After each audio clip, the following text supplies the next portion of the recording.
Welcome back to another episode of Late Entry. We've got Matt back with us tonight, What's happening, y'all? and Kyle is actually at a Red Wings game, so he'll be having some fun over there while we're holding it down here. Yeah, hopefully they're winning. Last I checked, they were. They were Nice. up 2-1, I think, with like 10 minutes left in the game, so we'll see. Um, Do you think Kyle snuck damn, an octopus in there and to throw an octopus on the ice? They still do that, Red Wings I games? don't, I don't know. Kyle seems like the green dildo on Kyle the court seems kind like of he a would have guy. a fucking octopus in his pants, bro. um, hey, damn, we got people in our head already. Dustin in the chat, so we're late. Oh, Apologies. where you at, Spence? That was all Spencer's fault, y'all. I was here ready to Hey, go. damn, throw me under Don't the keep him bus. waiting, Spence. We're going to talk today about some good teams and then some bad teams. Um, going to talk a little bit about some viral pop topics. We got some hopefully the final conclusion of Drake versus Kendrick. We got some Kim Kardashian news, questions of the week, and all due disrespect. So yeah, we're gonna start off with oh, Dustin said yes, they do still throw the octopus. Hell yeah. That's a great tradition. Um, but yeah, let's start off with our power rankings. I mean, this was damn near impossible for me. There's really only two teams that I feel like even deserve to be in the top five. After that, a whole bunch of garbage. But you want to go first? That was an ugly week. You go It was first. okay. I'll go first.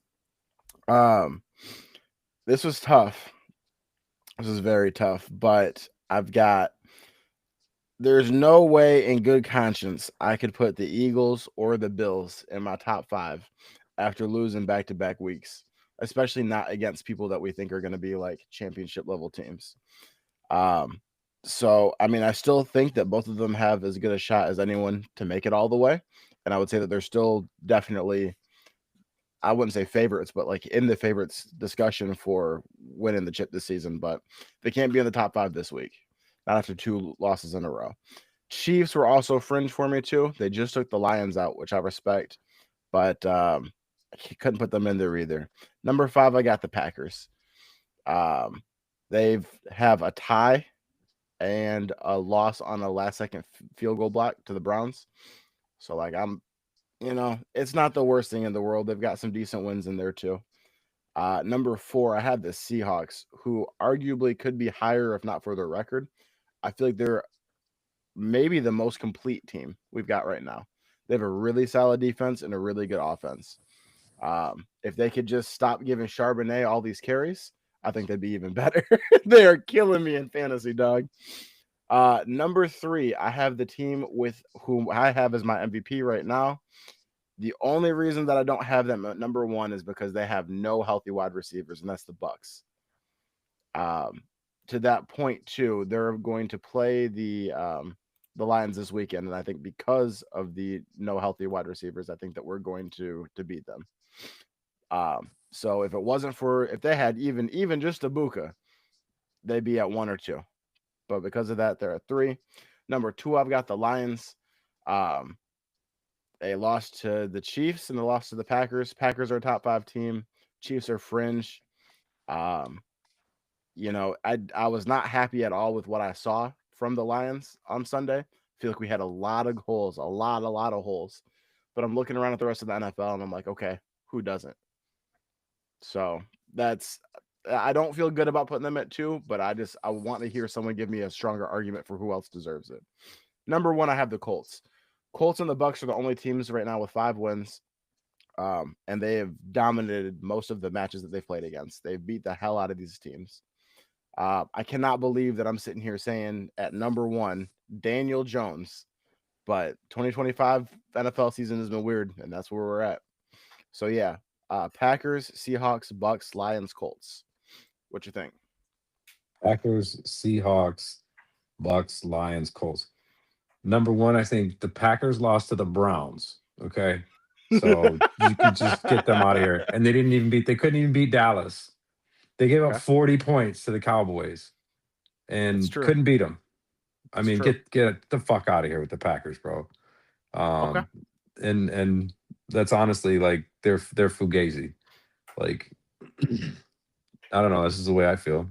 I'm in no And position to they defend really them. haven't proved me wrong yet. I mean, aside from beating the Lions in the preseason game 4, like I don't really see, you know, them doing anything good. They beat us up pretty good that first game, but I feel like we showed up flat too, just like we did last week. But Um, can I say one no, thing? of course. Because I'm really in no position to defend the Packers, nor do I feel like I'm in any position to defend any team in the NFL currently. What I will say is that the Lions have been made to look like absolute dog shit twice. And if it was just week 1, we could give them a pass on it. But the same thing just happened against the Chiefs. So I I would can't. argue also that a lot of the Lions' deficiencies Sunday night were self-inflicted, were drop passes, were penalties, stupid shit that, kind of fluke plays, the golf touchdown they got called back by Vegas. Um, I mean, I Okay. could keep going. So, but I also think that, so you had, say yours again, Packers, Seahawks, Bucks, Lions, Colts. Bucks, Lions, Colts. No New England Patriots. What about Mike Vrabel? And the Patriots have won 3 in a row. The Broncos have won 3 in a row. The Patriots have how many wins? They've got They're 4. 4-2. I mean, if you I don't They're atop the AFC East if you with the look, tiebreaker over the Bills. there's like half the league has 4 wins or more. Yeah. So someone you had to make cuts somewhere. But I would argue that the Patriots have some quality wins. I mean, they beat the Bills. Who else did they beat? They beat a couple other good teams. Okay, well So, let me ask you and the this. Broncos have had some quality wins. Are the Lions on your top 5? Yeah. Who are their quality wins? Um, I mean, they beat the brakes off the Bears that are 3-2 now. The Bears have won 3 in a row and look respectable again. Their Um, quality win?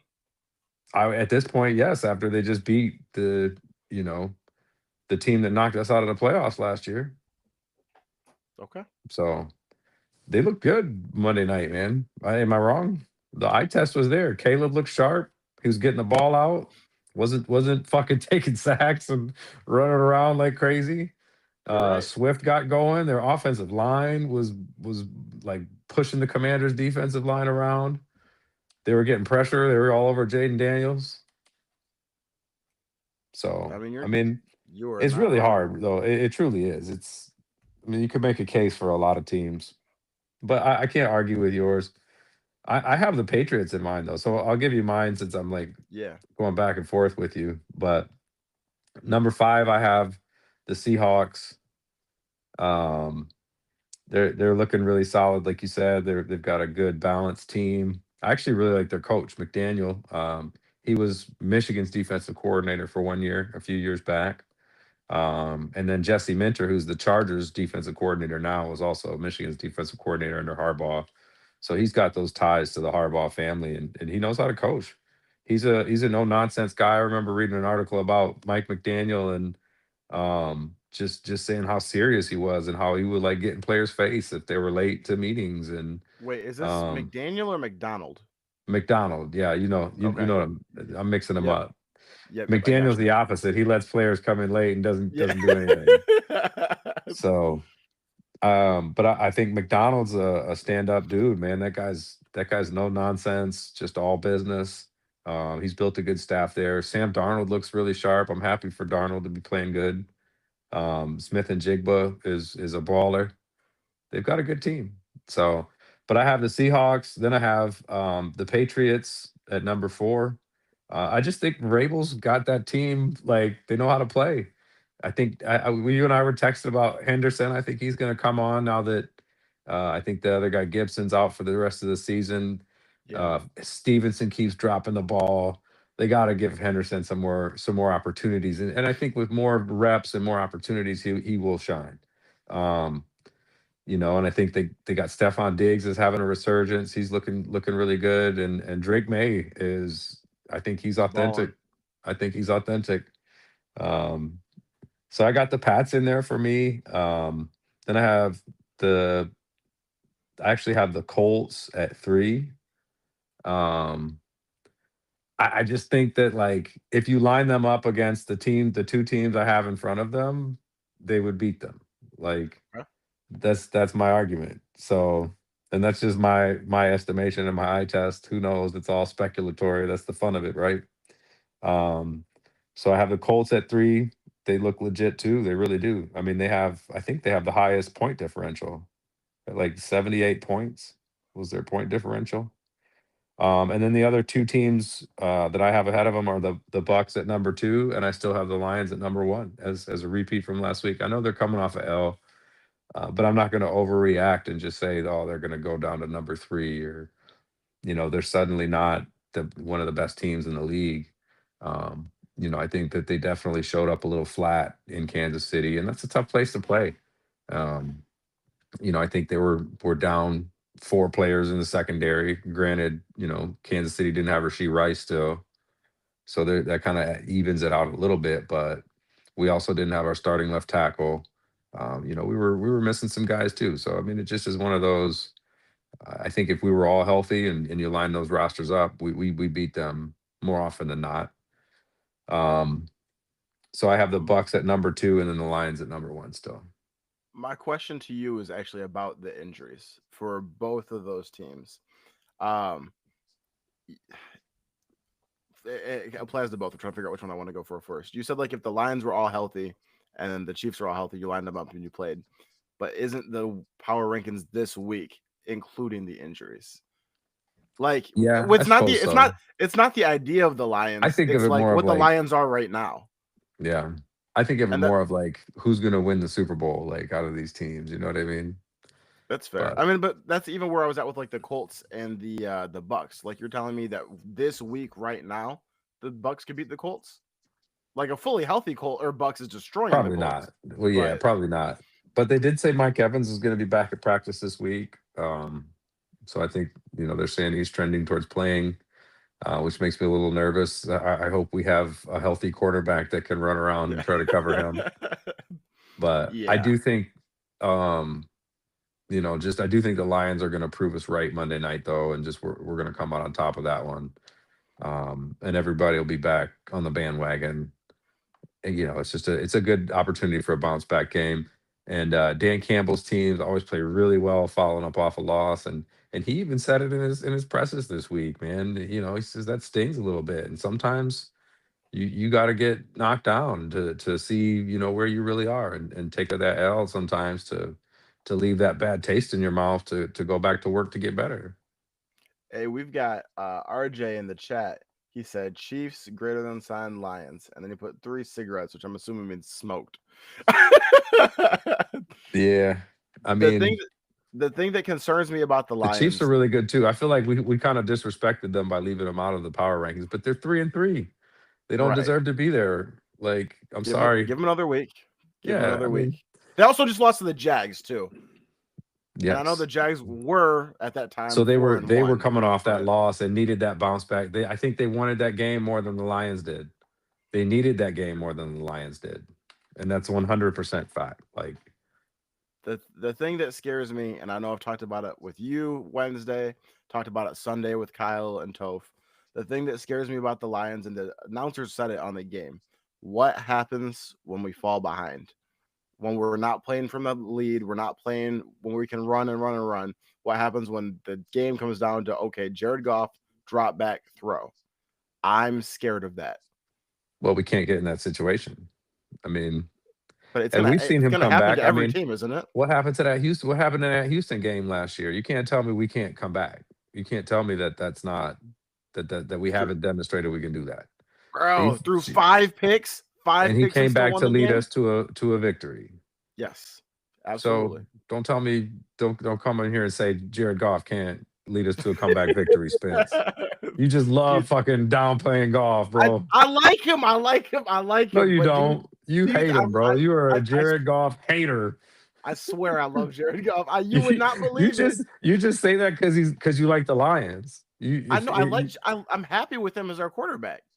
Who would I you was the rather have? Like, I mean, you know what I mean? Considering like you're gonna have to pay somebody else twice what you pay Jared Goff.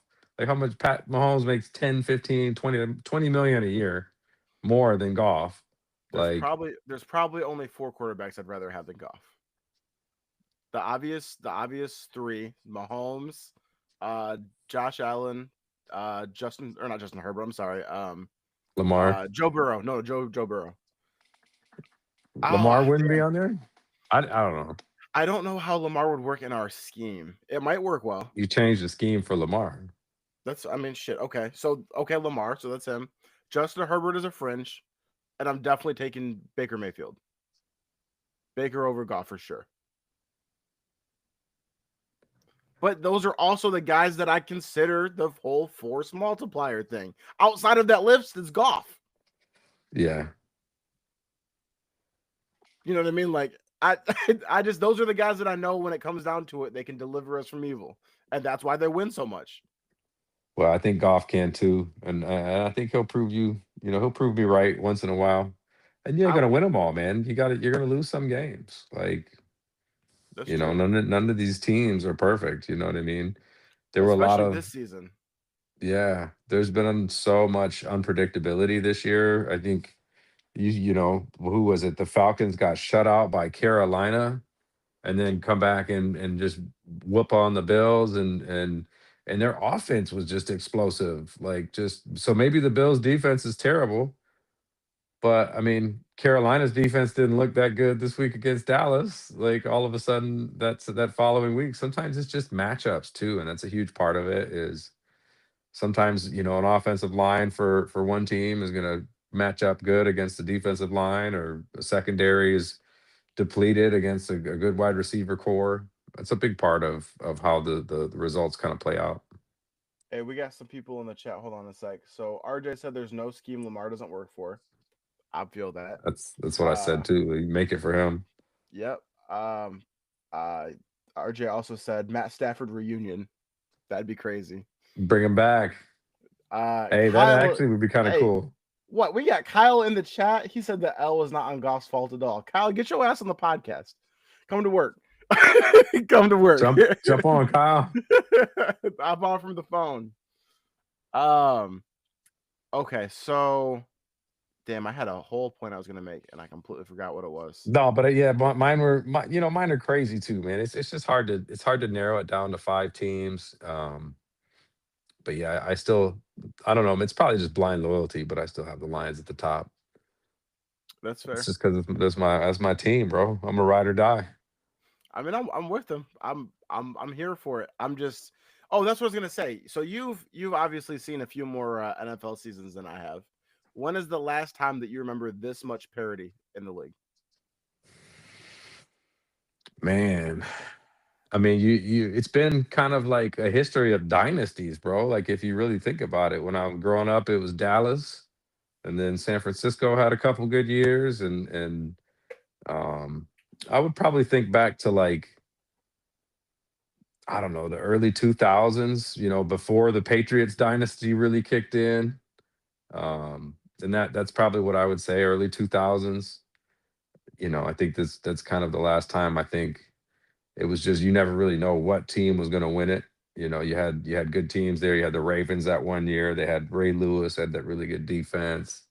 Um, and my memory's failing me right now. I can't like obviously recall all the Super Bowl winners off the top of my head and things like that. But it didn't really seem like there was one team that won every year for you know or every other year for 5, 10 years. One thing I do know is I'm just sick of the Chiefs.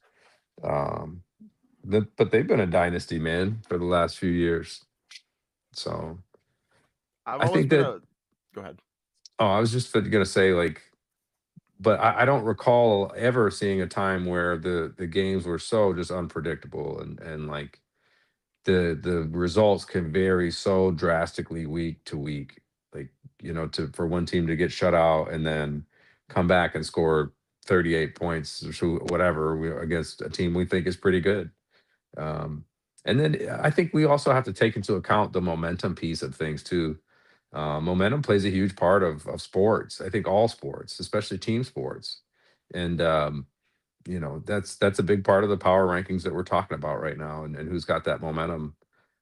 And I think the Bucks are a big one too, man. You watch that team, and like everybody showed that 3rd and 14 play when like it looked like a video game, dude. When he's just like, when the game like glitches out and lets like the slow quarterback run past all your defenders, and you're sitting there like, what the Yep. fuck? Like, that's what that was. Was Baker just like the game just bugged out and let him just like juke out people that were like way more athletic than him, and just go get that first down. But you just see that the whole team believes that they can win, and that belief is really important. And I think the Lions have it, the Bucks have. I think all the teams that I talked about really have that in those power rankings. The I Chiefs have it. It seems like the Ravens have lost it. I mean, some of those teams that you just thought were going to be there are just the Bills. Seems like they've lost it. They just some of those teams that you thought were just Super Bowl contenders after week 3 just don't seem like it anymore. So, and it's a yeah, long season, man. Guys got to stay healthy. Guys are going to come back from injuries. You know, some more coaches are going to get fired. There's going to be some more crazy stuff happening, man. yeah, I 100% agree with you on that.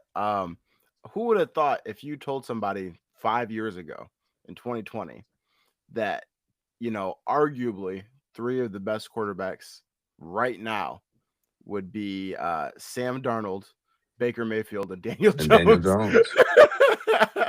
That is Yeah, just those three insane. guys are like 14-4 this year as a combined record as starters.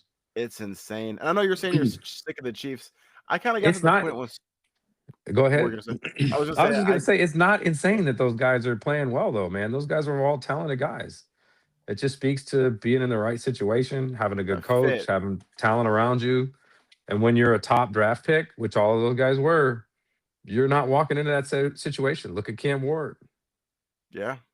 I mean, and we're literally like 1 year removed away from and it's been bad this season, but we're 1 year removed away from Gino playing uh I wouldn't say great, but playing competently. You know what I mean? Oh, These are Geno all Smith had a great yeah. year, and now These he's the interception king in Las Vegas. Like, what is, you it's know? crazy how many players were left for dead that are now having resurgences in other teams. It's just about getting that the right coaches, the right belief inside you. Hey, I And love to see it. I think it's a Baker is great playing at thing. another level right now. He is insane. He's fun to watch, man. He always has been. He's been great, bro. Ever since those progressive commercials, man. When the one where he's walking around the stadium and the smoke detectors beeping, Yeah. I felt that one so hard. I hate when those things go off at the house. Y'all all know what I'm talking about. You'd be ready to go to sleep and that thing starts beeping. And you're like, which Dog. one is it?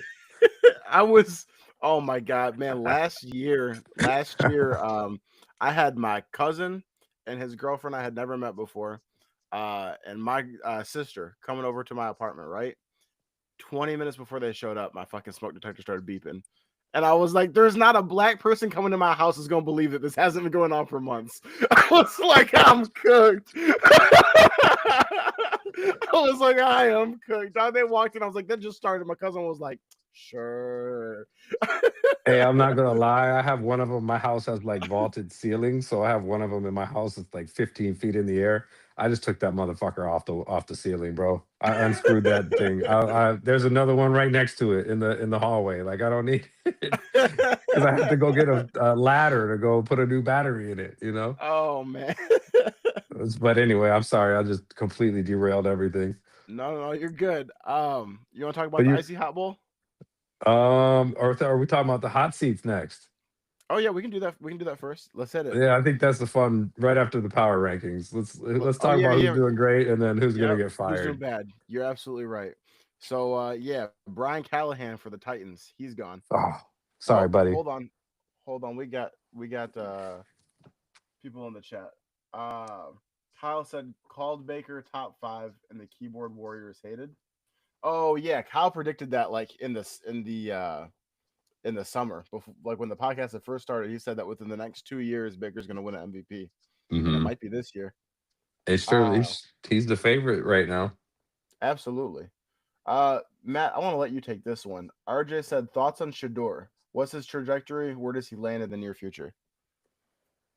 Um, I mean, I think he's gonna overtake Dylan Gabriel at some point. Gabriel isn't looking that sharp. I mean, Gabriel is like, I don't think he has the frame for an NFL quarterback, man. He's like 6 foot, like 180. He's just too small. But I mean, that's like Baker Mayfield's size too when he came out of college. So I mean, what do I know? But I do think Shador has like all the skills in to be great in the NFL. I just think that, in all honesty, because of who his father is, it's like such a media circus wherever he goes, and like once his father tweets something out about the coaching staff or they're not using Shador right, what kind of media circus does that create for that NFL team that they just don't want any parts of? And I just really don't know why the Browns have drafted him either to keep him on the bench. Like they should have drafted him before Dylan Gabriel. And the Hmm. fact that the man dropped to the fifth round was the ultimate disrespect. And you know, I think as far as trajectory though, I think he'll probably overtake Gabriel by the end of the year. We'll see what he's made of. I mean, he's going to have to go out there and prove it, and I think the Browns really need to build around him. But I think Kevin Stefanski's on the hot seat too. I think they should probably fire him at the end of the year. Like that team looks uninspired. They don't look like very organized. They get a ton of penalties. Yeah. They're 1-5. I mean, so I think he's in a terrible situation. And like I was just talking about, how young quarterbacks that go to those bad teams, it's really hard for them to succeed. I think he'll probably have to bounce around to a team, another team or two before he really sees success.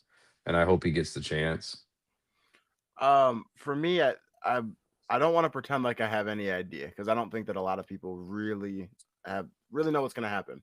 I will say that I don't think that he's and I want to preface this by saying I am a huge Shador fan. I thought it was crazy that he went where he was, but we are where we are now, and we got to move forward. I think that he's not doing himself any favors. That whole thing where um, what was it? Rex Ryan was on TV talking about how all Shador does is talk, and he needs to like sit down and watch film and like whatever. Rex Ryan could have been a jackass for the comments, but Shador doing the mime shit in the locker room to the reporters, it's just giving justified as it may be. You're a fifth round quarterback. You're not a starter. So for you to do that, in my eyes, it's giving fuel to the fire of the whole media circus is following him. Like, where else are you interviewing a fifth round quarterback, third string quarterback, and he's Yeah, out here fucking exactly. miming to the No reporters? one would be talking to him if he weren't Deion Sanders' son. I don't think that shit like that helps his case as much as I like him and I think that he deserves a chance. I also thought I thought it was at the time crazy for in the division, but now they just turned around and did this shit anyways, just with a different quarterback. I thought the Bengals should have made that call to get Shador earlier in the season. I thought it would That have would been have made. interesting. I think that would have made more sense than Flacco. Flacco, yes. Like But way more sense.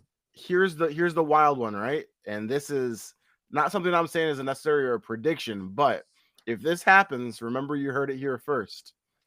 Justin Fields flames out in the Jets. The Jets get Shador for cheap.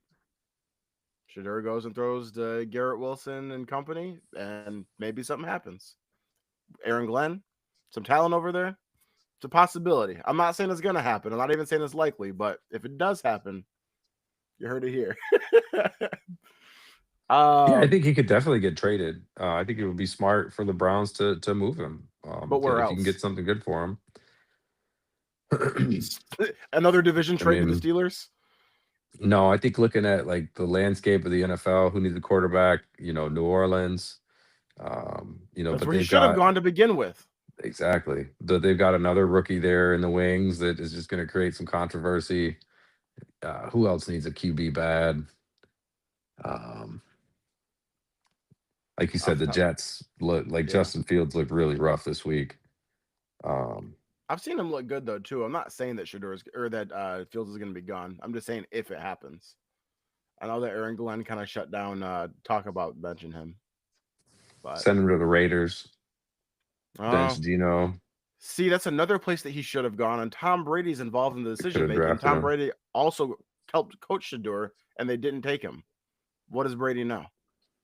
It's because he knows there would be a media circus. Like I said, nobody wants that. It's just like you know, I just feel like it's just one of those just distractions that nobody wants around their locker room.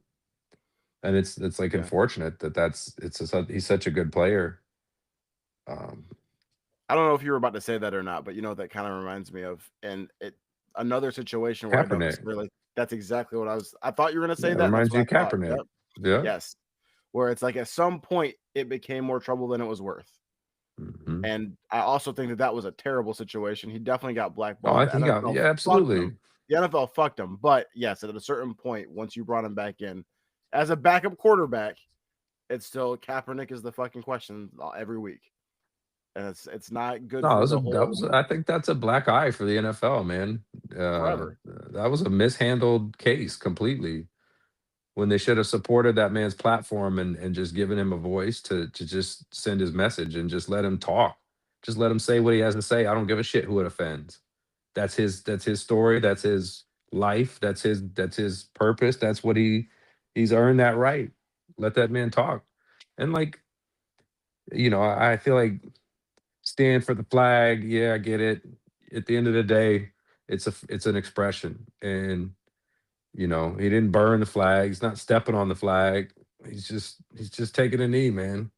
And the United States has not been kind to black people. Like I'll just say it. Like, Speak on it. you know, it's we don't need to get into that. It's a whole other topic. We'll talk about that later probably. But Yeah. anyway. um. Yeah. Let's switch over to. Actually, I do want to say one thing, real quick about that. Isn't it crazy that 2017 the biggest issue was Colin Kaepernick taking a knee. 2020 another knee started everything else. Just very Yeah. ironic. Yeah. Um. All right. Yeah, Matt, you wanted to talk about coaches on the hot seat. So Yeah. Brian Callahan for the Titans, he's gone. Who do you think is going to be next, or who You know, could potentially? I mean, McDaniel obviously is after what Tua came out and said last week. I mean, woo, that Can, was that was a pretty big indictment, I think, on Mike McDaniel right there. I don't know who else he's talking about. When you talk about it starts with leadership, whoa, okay. Like if can I'm we? Mike McDaniel, that's shots fired. Like you coming at me, bro. Like, I come mean, on, man. the leaders of the team is supposed to be your quarterback and your coach, and if the Yeah. quarterback is saying it, it's got to be about the coach. And I Can we think, can we talk about Tua for a second too before we move on? yeah. I just want to say I've never seen a player say all of the wrong things in one season like Tua has this season. After you He threw three interceptions to go up and say that at the he's podium. he's been terrible. He talked about how God kept everybody safe for the most part after Tyreek's injury for the season. He said that it's easier for people in reference to Cam Newton, said it's easier for people to be on the street or to hold a clicker to actually play the quarterback position. Like Cam Newton doesn't know that. Cam Newton's had one season better than Tua's entire NFL career, and he took a shot at Cam Newton. I've never seen somebody, and then now this stuff, and then Tua had to come out and apologize for it. I've never seen one quarterback say more bad shit in one season than anyone else I can ever think of. Yeah. I don't know, man. I think he's definitely not doing himself any favors in that locker room, or even as he tries to continue his career. That's not like when you're saying that press conference at the end of that game after the end of a tough loss. That's not when you go put your coach on blast. Like if you had to say that to Mike after the game on the plane, or in the locker room. Say that to Mike one on one and say, Mike, I need a little more support from you. Like, and it makes me feel like he hadn't had those conversations man to man before he went up to that microphone and just aired their entire Blasted dirty everybody. laundry out into the whole world. And I was always raised from like, and everywhere everybody I've been around, anybody that's mentored me is like, you keep your dirty laundry in house. You Yes. don't let that shit get out there. You handle that stuff in the locker room or in your office, or you make sure you handle that stuff in the appropriate manner. Like that stuff's not out for everybody to be hearing and seeing. And the way Tua just like blasted McDaniel, he's gone. I'll be shocked if he makes that out of the year because they're going to keep Do, losing. do you think that he is going to? I just got a text message from somebody watching this. Had too many hits to the head. about about Tua, dog. Damn, too many concussions, uh, man. for But real. no, he does. He Do you doesn't, think and do you he think doesn't McDaniel's look. makes it? Oh, sorry. Go I ahead. don't think so. No, I don't think so. I think I they're just gonna keep losing. They'll fire him after week like 12 or 13, bro. okay. Especially after I don't even know if he makes it that long. Especially after the press conference that just happened. Like they're 1-5. They've made very questionable decisions like with personnel, and it just looks like he has no respect from that group of men, like that group of people. They What don't respect him. to that point too, I think that he's not doing himself any favors either because while McDaniels is almost certainly gone, and like you said, probably won't make it to the end of the season, I think the Dolphins are going to blow it up, and Tua's probably not going to be there anymore. I And think you're right. who's gonna want Tua? He's injury prone. He has a Nobody. bad attitude. He doesn't talk well. He'll He's be a got two backup. coaches fired. He's He'll got be a two good coaches fired. he'll be a good like backup for a few years, and To it'll who? be the end of his career. That Oh, mouth might be the problem, dog. Like Brian yeah, that was pretty Flores stupid. got excoriated for the shit how things went down with Tua, That Tua and I'm said. like, Yeah, Tua seems to just be he's messy, bro. Tua's a little he drama queen, is. isn't he? Tua's messy as He fuck. is super messy. He's down in Miami acting like a bad bitch. um, who else you got on there?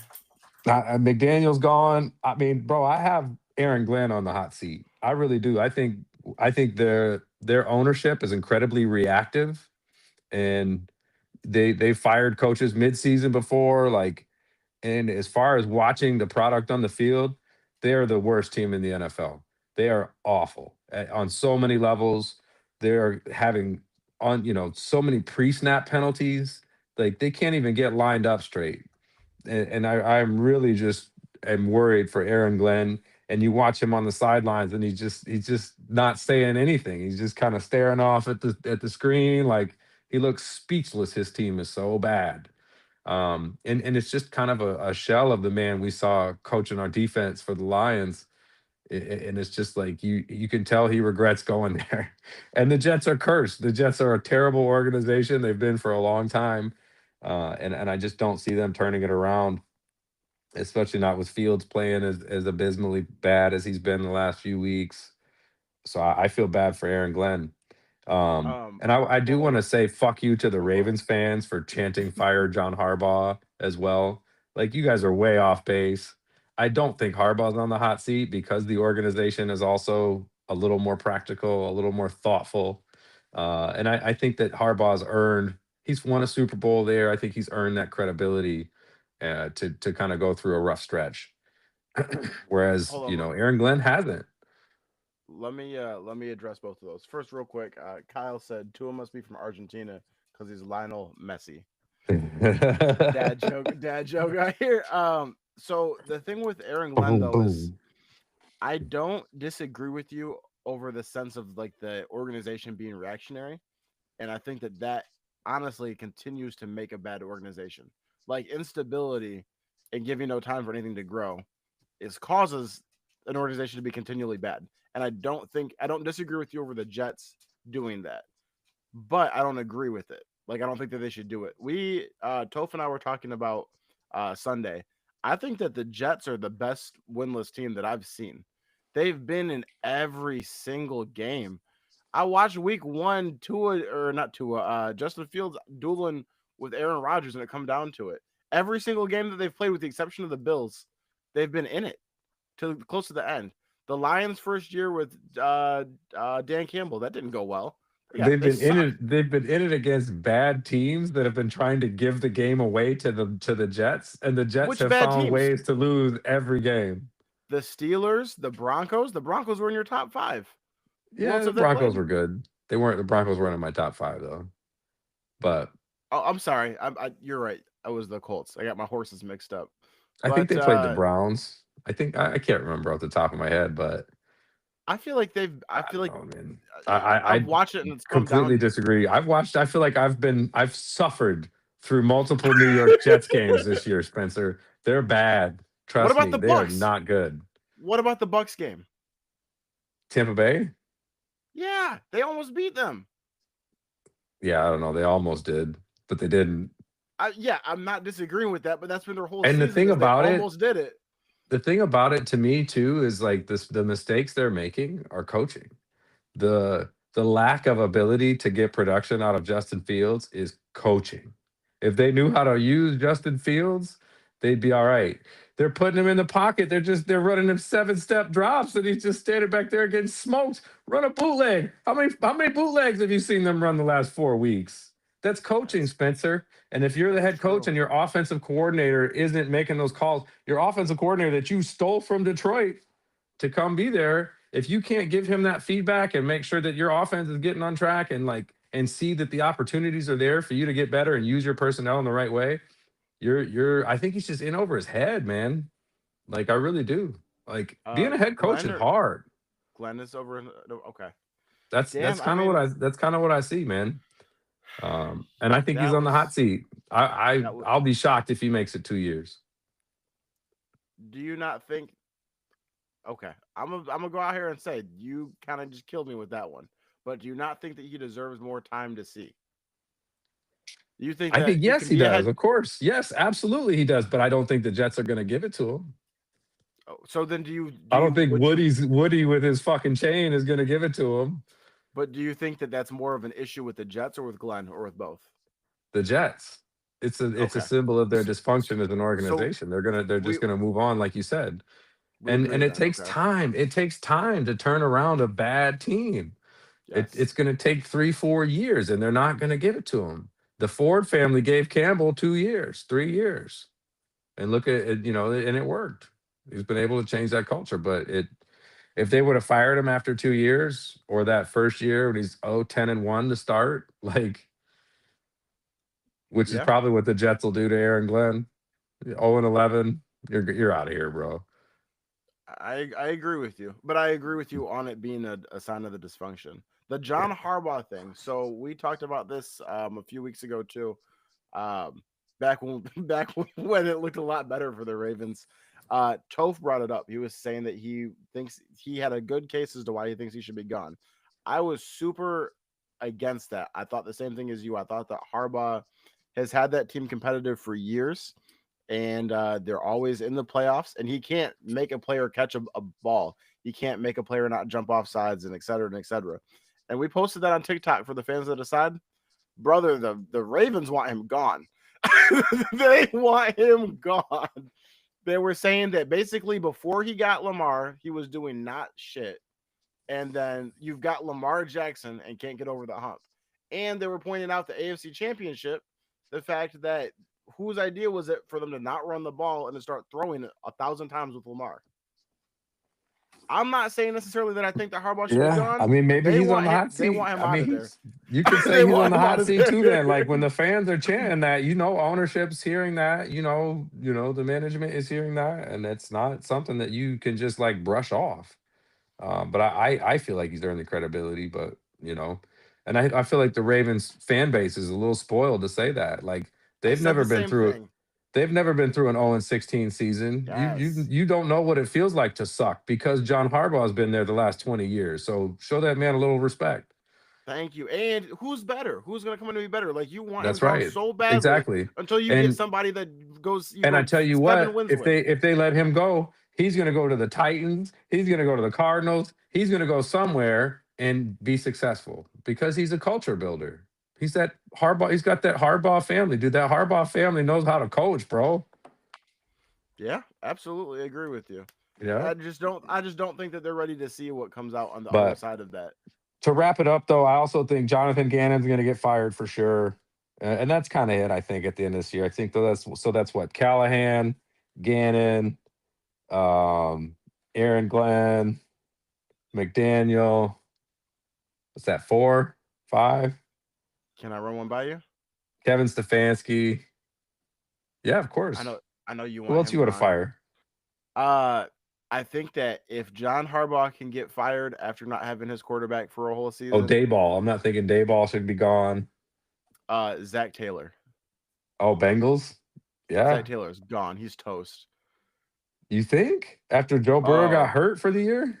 bro, they hate him there. That's another situation of Yeah. like I made a video talking about how They needed to get another quarterback. And then when everyone was flaming me talking about how good Jake Browning was, then Jake Browning had a horrible game, and I talked about it, and they were like, "That's Zach Taylor. You're not watching the game. Zach Taylor is the one to blame for this. The Bengals want him gone.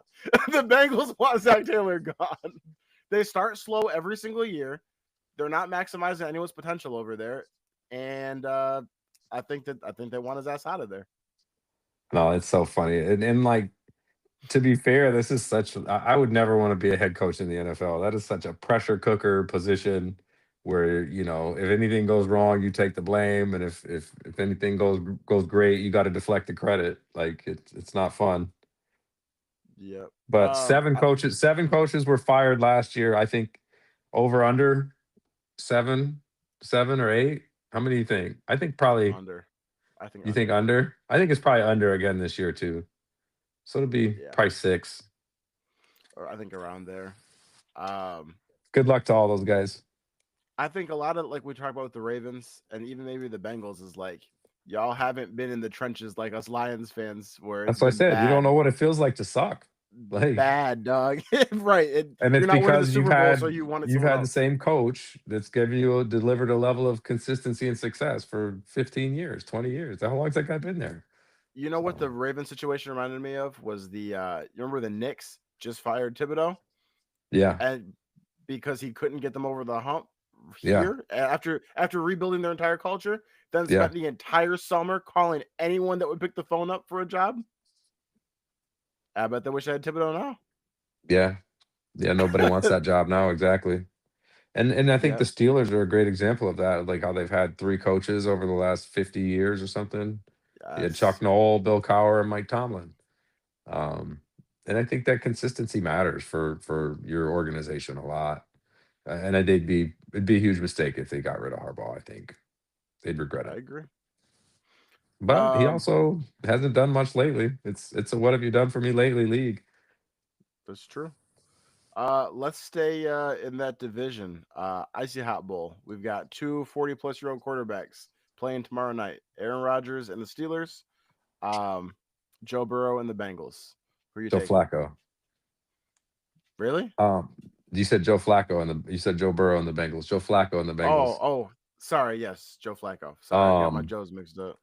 but yeah, I'm taking the Steelers for sure. They just have a better team across the board. I think they both have pretty decent defenses so far. You got 2 good edge rushers on each team, or a good edge rusher from each team, and I love watching Miles Garrett play, but I don't think he's going to be able to beat the Steelers single handedly. And I'm hoping Yep. Judkins plays well for fantasy purposes. But No, it's not the Browns. It's not the Browns. oh, the Bengals, yeah, yeah, you're right. Bengals. Yeah, I'm Yep. confused too. Um, He I was just mean, on that team though. It fucks you up. yeah, He was just exactly. on that team. Either one. Um, I think the Steelers are still going to win, though. I still think they're going to be kind of the better team at the end of the day. So, but I think the NFL should do a better job of like flexing. I guess you can't really just flex a Thursday night game. You know what I mean? But some of They these, need I, to. I, I honestly kind of like, maybe this is an unpopular opinion, but I think they should just get rid of these Thursday night games altogether. I feel like they're always just kind of like the players don't seem like happy to be there. They don't seem like they want to play those Thursday night games. They don't like them. Coaches don't like them. And I feel like it just creates, a short week for them to go play the next week, or a long week. I don't know.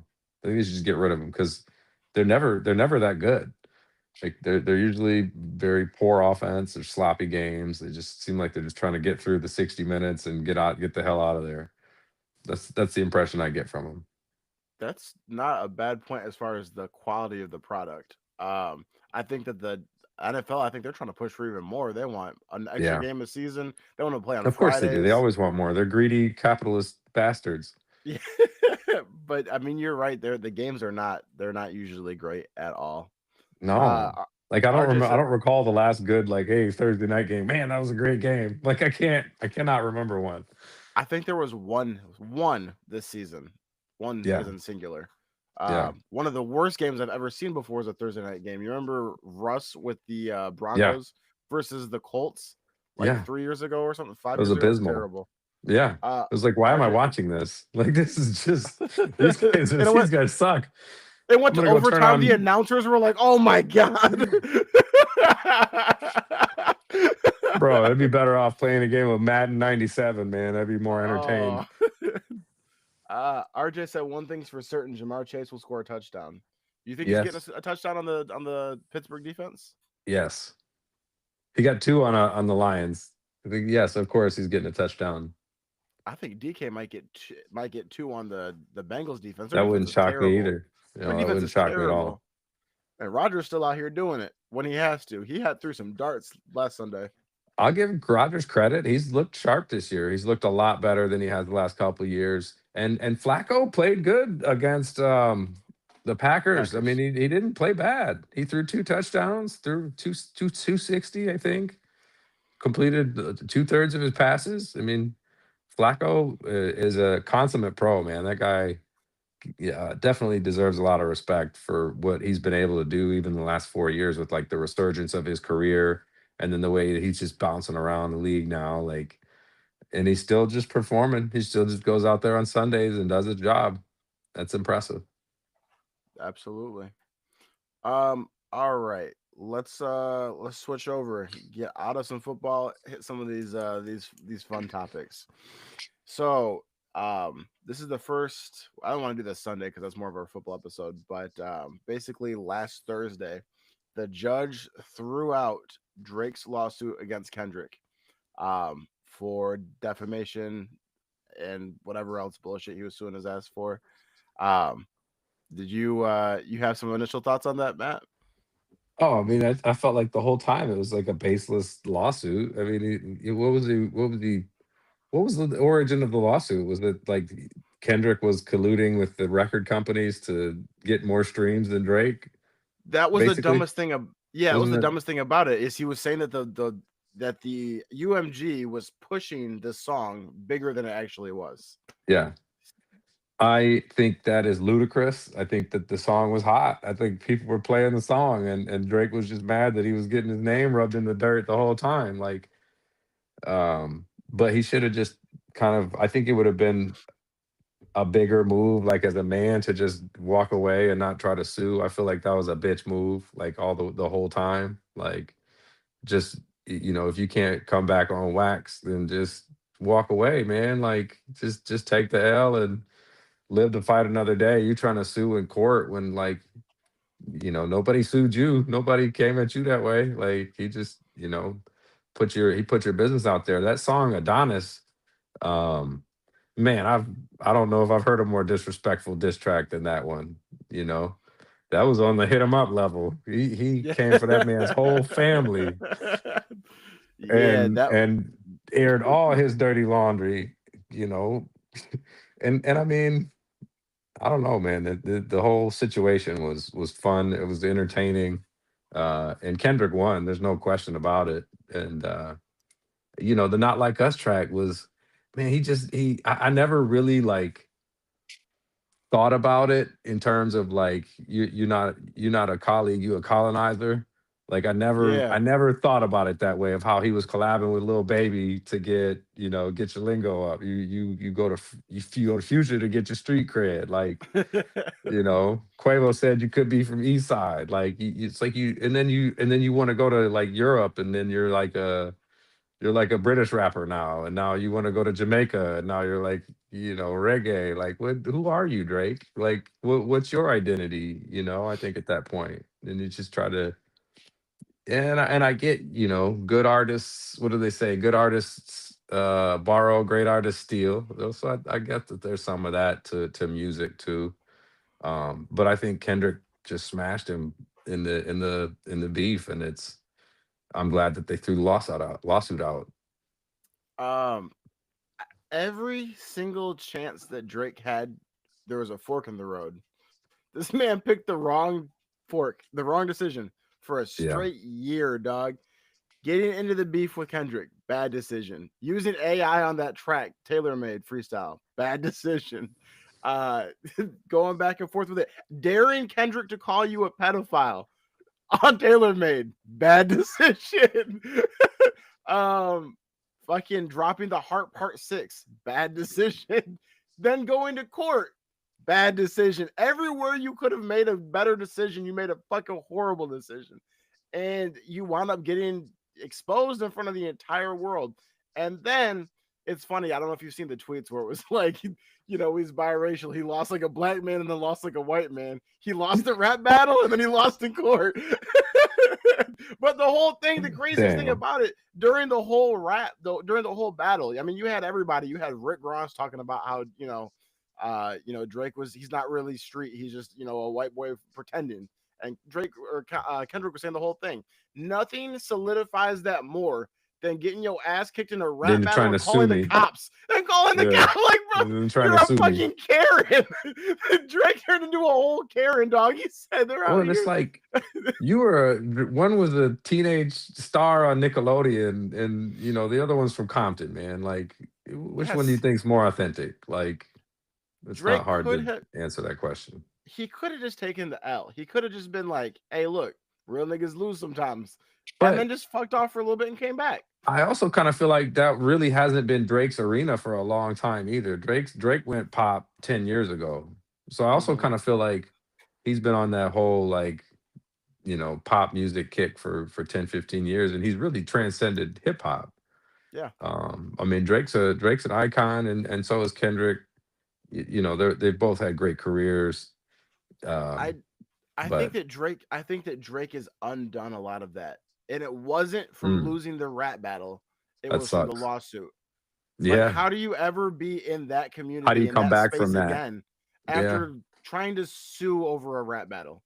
It's bad. And I just feel like you have to think it probably pissed off the record labels too. Like, they can't like that kind of publicity and stuff like that either. So it was they can't be very happy. To begin with, you sued a record label for pushing a hit song. That song was everywhere. And to be fair too, like, Drake's music to me hasn't been good for a long time. Like, Nothing Was the Same, I think, was his probably last good album to me. I liked Views. I'd say that's where it stopped. Did that came after Nothing Was the Same? I think so. Yeah. I can't remember. He had some decent R&B on Scorpion too. Decent. Yeah, that was trash, bro. The bars were bad. Whole album was trash. But here's the thing. Here's the thing that I want to say too, that this is not something that I thought of. I want to give credit to from the Jenkins and Jones podcast. Tyler was talking about this. He had brought up the fact that Drake was trying to sue over words used, and what it would have done is set a precedent to where, because Kendrick called him a pedophile, it would have set a precedent to where whatever you say in a rap song can be used against you. So, like, Young Thug was just going through the same thing with his RICO case about, like, well, you said it was here, and he's like, it's art. It's not actual, you know what I mean? Drake was trying to undo years from the 90s worth of fighting for rap artistic freedom. He was willing to throw that all away to try to rewrite history and to say that he didn't lose a rap beef. Well, and, like, if he won the lawsuit too, what does he win? Does he just win money? Like, it was a civil lawsuit, right? It makes him feel good. It makes him feel. That's my point. Like, yes. What like, to what end was your whole, like, objective with this lawsuit? Like, if he would have even won the lawsuit, what do you win in court? Like, you just win a settlement, you win money. It's like, never gonna undo. It doesn't protect your name and reputation that has already been tarnished and dragged through the mud. Oh, what up? This fucking guy. Are you drunk? Hey, I'm gonna let y'all finish. I'm gonna he's Kanye in us. Kanye West had the best music video of all time. Of all time. Wow. Hey, did the Red Wings win? Did they win? Hell yeah, baby, 4-1. 2 open nets at the end. Nice. It was clean. They're off to a good start this year. We're finishing up this Drake versus Kendrick stuff real quick, and then we're gonna hop into all the disrespect. Yeah, I was listening. So you pulled up. Oh, perfect. Okay. Matt, to your point though, it's exactly like what you just said. It wouldn't have changed anything, but it would have set a fucked up legal precedent for rap forever. Exactly. You would have fucked up hip hop for everybody, and you were willing to do that for a little money. Because it doesn't fix your name. It doesn't fix your reputation. And the craziest thing now that I think, just to put a bow on this, at least for where I'm at, is the fact that we have in legal documents forever the fact that basically you were saying that they were pushing this song and it was not real like streams, it was bots, it was the record company pushing it more than it was. You've got the judge in here talking about how it's a catchy beat, how the bars were good on it. Basically, you've got the in legal documents forever. Damn. The judge wrote out how you got your ass kicked in a rap song was beat. hot. That song was hot. That is terrible. Hey, I'm just glad nobody got shot, bro. Because like back in the day, in in the '90s and shit, when it was a rap beef, that shit was real. And thankfully, no one got hurt from this one. Hey, is that the? I mean, we're looking at the fucking two extremes, bro. Right? On one side, you shoot somebody. On the other side, you call the cops. You got sued. I guess we have evolved a little bit. The Karens from street niggas to Karens. I'm gonna tell on you. All right. Let's hit All Due Disrespect. Kyle, you texted me. You said that you've got one. Yeah, of course. Start us off. So I think I speak for everybody right now when I say I am sick of the 6'7" trend. I was at the Wings game. I was doing it on Sunday. I'm sorry. Can you explain it to me? Nah. I've seen something about this. I don't know what it is. Okay, so I did it on Sunday because I've been seeing as to make fun of it. But yeah, that was anyways. Whatever, Spencer. No, I was so there's a rap song by a guy named Skrilla, and in the song he says 6'7", and like it just became, as far as I know, that's how it became this big thing.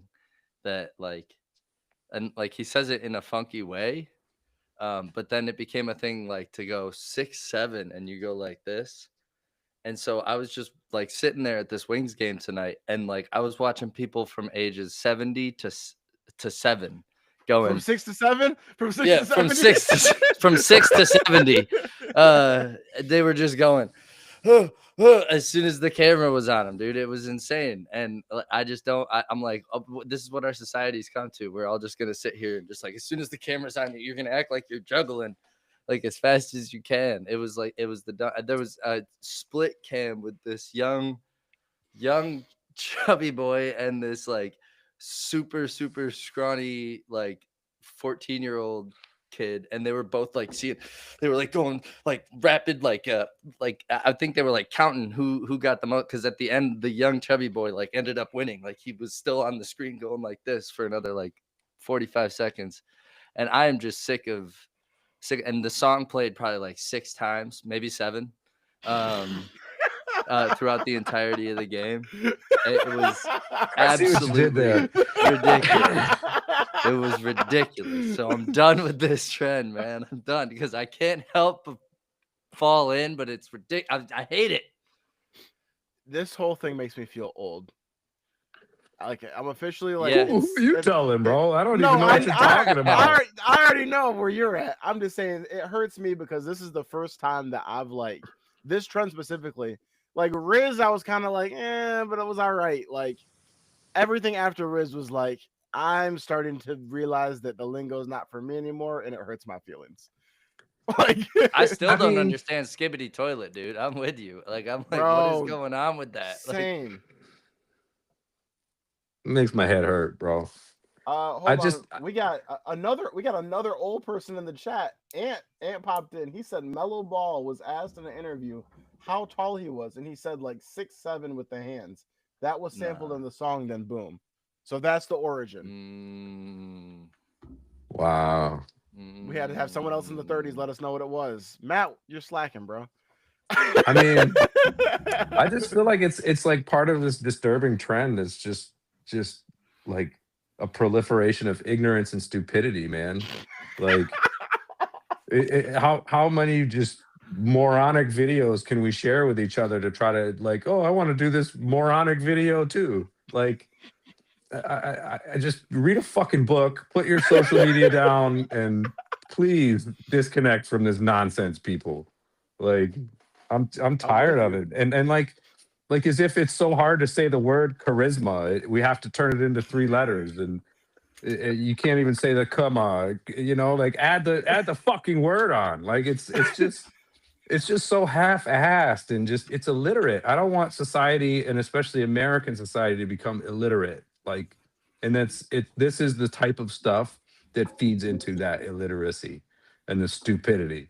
So, Kyle, fuck that trend. I'm with you, dude.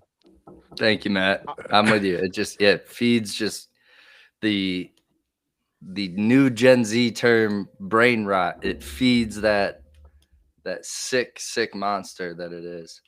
Bro, Man, we are clipping Matt fucking mad. Read a fucking book. put down your uh, social media, please. Yo, hey, when we get the technology for it and we get the money for it, I'm gonna have a soundboard, and every time we intro Matt, I'm just gonna play read a that. It's gonna, fucking read a book. fucking book. Hey, No, it's Ant facts, said man. his You're daughter right. had to let him know. That's how he knew what it was. Okay. That's Thank God for facts. people with kids. I know. I have to ask. I'll have to ask my daughter about it. She'll know.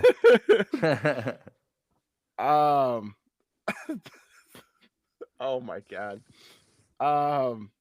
Yeah, Matt. Let's continue the rant, dog. Oh, it's my turn. Yes, sir. I have two. I have two this week to top it off. I'm gonna make it quick for the first one.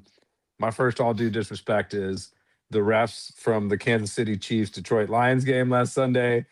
You guys Absolutely. suck. You guys can go fuck yourselves.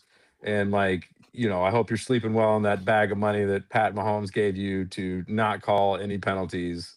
And they just missed so many blatant calls. I sent Spencer an article of like 6 like videos of Of like course not. blatant holding calls, or like even the block in the back. I feel like if they call a penalty on that block in the back play, Brian Branch didn't start a fight at the end of that game. Like, but they didn't call the penalty, so he was pissed off, right? And I think that added to him being pissed off. Penalties not getting called on him because they're the fucking Chiefs. So I'm sick of the favoritism that is clearly evident towards the Kansas City Chiefs in the NFL by the referees, and that crew that was there Sunday night just really missed a lot of. They didn't do their jobs, man. They missed a lot of calls. I Um, wanna say, because I don't think you said the stat, but I always try to feel like I want to be objective when I'm looking at the stuff and not homerish. And I was looking at the stuff, and then you hit me with the stat. You said last week they got 11 penalties. This week they got 13. 13. The This week week they before got they had 0. 13 accepted penalties. And this against the Lions they had 0. Correct? Yeah. Mhm. Against the That's Jaguars, they had egregious. 13 on a Monday night football game, on a nationally televised Monday night football game. They had 13, and then the following Sunday night on NBC, they had 0. Yeah. Hey, NFL ain't gonna let the Chiefs go 2-4. Hell no. Not with Nope. not with Especially not baby to the boy Lions Patrick either. Mahomes. Yeah, And you exactly. know what? And I keep bringing up this point, Spencer, and somebody's going to prove me right one day. This gambling's a problem in sports. 80% of the money line was on Detroit. 80% of the money was on Detroit in that game. You think that meant something? You think the $450,000 that one of those casinos would have had to pay out to that person who made a $5,000 bet that Jared Goff was going to score the first touchdown? You think that didn't have anything to do with it? I don't know, man. Like I I said, I'm usually not this conspiratorial either, but I think there's a line here, and I think that this gambling stuff in sports is a problem. And I don't know if anybody's going to go last Boy Scout and just fucking shoot everybody on the field. I don't know if you, Spencer, you haven't even seen that movie. I can tell, but no. watch the Last Boy Scout. Kyle, have you seen the Last Boy Scout? No, I haven't. The Damon last Wayans, Boy Bruce Scout. Willis. It's a fucking classic. Hopefully, somebody in the comments will know what I'm talking about. But Maybe Ant. at It the sounds like beginning Maybe of the a Ant. movie, legendary duo. yeah, no, it's a great Damon movie, Wayans bro. and Bruce Willis. That's And it's all about football and sports and gambling and oh, and I love it. corruption. And it's a great movie. It's probably out there on The streaming. I last Boy recommend you Scout. guys go watch it. All right. But there's a scene in the movie where the guy, like, he takes a kickoff and he's got a gun in his fucking shorts and he just shoots everybody on the field and he shoots himself in the end zone. And I think he was in like a bunch of gambling debt and shit. So that's why he did Oh it. shit. You know? Hell yeah, But dude. anyway, I hope Gambling's that good. doesn't happen in real life. But dude, I don't like this whole the proliferation of gambling either, man. Mm-hmm. We got a text. One person texted in. They said they saw the movie. Matt, you've been Hey, vindicated. that's what I'm talking about. I'm gonna give y'all a movie recommendation every week or something from now on. Hey, hit us with it. But no, The that was one my first all due disrespect. What else you got on that one? I just wanted to say, we talked before about how we thought that gambling was going to help get the calls right. Like that they would be more incentivized to make sure that there was not these bullshit calls because of gambling. You provide a good point about the other side of that. The one thing that I'll say is I only like sports because they're authentic. I have Mhm. never, since I found out it was fake, have given a fuck about the WWE. Yeah. If I find out that this shit is becoming the WWE or that Vegas is just making the calls or they got the little fucking Buffalo Wild Wings button where they're popping the sprinklers up, I'm done, dog. Forever. I It mean, would not shock me. forever. Like I wouldn't be surprised one bit to see that. Like it really wouldn't. Just because money runs this country. Like money is the root of all evil, and it The makes NFL would people do. collapse. Was that? The NFL would collapse, though. That's a dangerous game. If anyone can prove that they did that, the NFL's done. Yeah, but then no one's gonna prove it. Like that's the thing. It's like it's too big to fail, and no one's gonna like. There are too many measures in place to protect it and keep that from getting out there. That's fair. Like I listened to an interview with Dan Campbell talking about that with two of the radio guys in Detroit, and they asked him about the golf call that got called back, and he said I took full responsibility for it. He said the referees told them the call came from New York to change the play, But to the ref said it overturn the didn't. play. They did though. They No, I'm fucked saying up. They I'm saying the refs countered that though. Yes. Yes. And then Yes. Campbell said, "Yes, I got on a call with the league about it. I can't get into what they said. Like this shit stinks, man. Like I don't Where like it." there's where there's smoke, there's fire. Hmm. I think, and it might not be to the point of like let's sway the game or something like that, but like if there's a heavy bet like that, and they don't want to pay out that money, the house always wins. You can't like casinos are historically corrupt, like Yeah. from the systems, like from the beginning of time, bro. Like they've always been a way to skim money and rip Yeah, people now they're off, in our phones. and now Yeah, they're what? fucking in your fucking phone constantly. Like And let me just tell you, to your point too, especially with the parity of this season, betting the spreads has been fucked the yeah, entire season. Oh yeah. yeah. Like, shit will be off by 1 point consistently. Oh yeah. And that's the thing about this gambling that I keep bringing up and talking about is like this stuff is algorithmically like set up for you to lose. Like it's 100% geared to take your money. They don't want you to win. Like they give you they dangle that in front of you. Is That's the whole motivation, right? That's the fun. That's the high. That's the incentive from it. But at the end of the day, the house always wins, and I don't know too many people that are getting rich off of it. There are a few I've read about for sure. I know that there are a handful that have found a way to just kind of have a good formula or just have a good gut, or a good eye for it, whatever their secrets may be. But I think the vast majority of people are losing money on this stuff, and a lot of them are losing money that they cannot afford to lose. And that's the thing that scares me too. You're spitting. Hit us with the next one. Um, my last all due disrespect, and this one's a little more serious, is to this idiot Pete Hegseth for wasting taxpayer money and flying all these generals all around the world to bring them into a meeting where you basically call all these 4-star, 3-star generals that have been lifelong servicemen.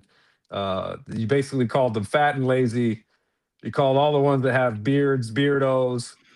You made statements that spoke to your ignorance, saying things like women need to adhere and will need to meet the same physical standards as men to be in combat. They've already been doing that. Women have done that for 40, 50 years. Like it's already been a thing. Like and I think it's just disrespectful to all of those military members to grandstand in front of them as if you've been to war, as if you've and he had deployments, and I understand that, and I respect the man's service for what he has done for the military, but the way he's just become a sycophant to Trump, and he's weaponizing the military on American cities. Like, this is unacceptable, and the guy is probably the most unqualified person to do that job, like in the history of the role.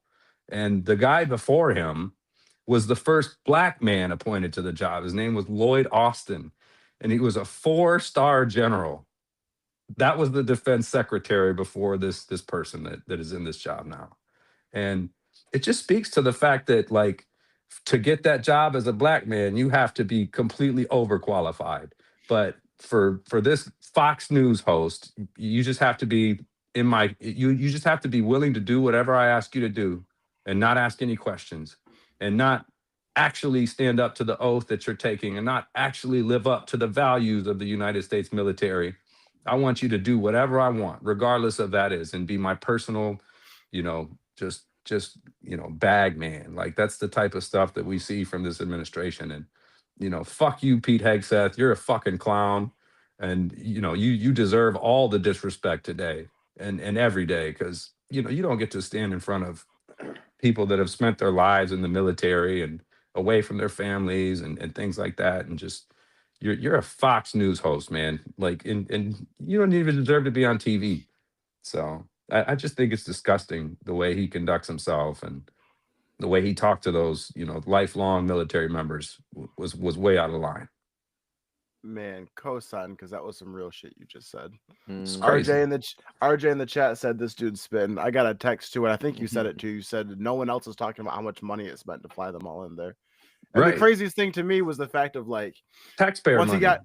he got done, he was standing there on stage waiting for them to clap, and then they didn't clap, and he just kind of walked off stage like, Oh, man, all those generals, all those guys were sitting on their hands, man, because they have to be thinking a lot of the same things I am, and they can't say it because they'd lose their jobs, they lose their careers, and the fact that they have to bite their tongue, or the fact that they can't, like, speak out and say that is, I'm saying it for you. So, but I respect the fact, like you said, they were all sitting on their hands. No, he wasn't getting any standing ovations from that.